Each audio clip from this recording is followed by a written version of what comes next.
Alaniso Bomsawin has had a pretty long and storied career as both a visual artist and a filmmaker, and in the process she's become both one of the most established documentary filmmakers in Canada, as well as one of the most powerful voices advocating for First Nations rights. Her newest film, which is called Hi-Ho Mistehay, focuses on the federal and the provincial government's truly shoddy jobs of funding and maintaining access to schools for Aboriginal youth in the North.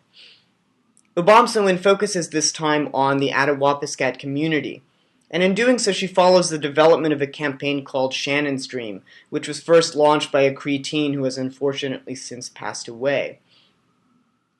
Shannon's Dream has the ultimate goal of getting the federal government to effectively stand up and take notice, and in the process to declare equal access to education for First Nations youth across the country.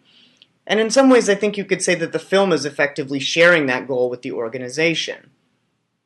On the one hand, then, this is a powerful and an engaged activist documentary, the sort of film with which I think many of us are familiar.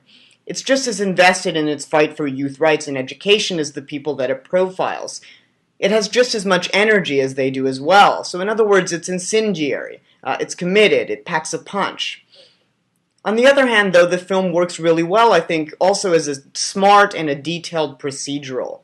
It's the kind of film that really follows the nuts and bolts of a single grassroots campaign as it makes its way from Northern Ontario initially all the way up to the House of Commons.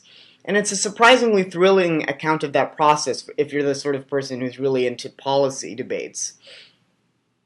The film, which was the first runner-up for TIFF's documentary prize this year, starts a limited run at TIFF Bell Lightbox this Friday.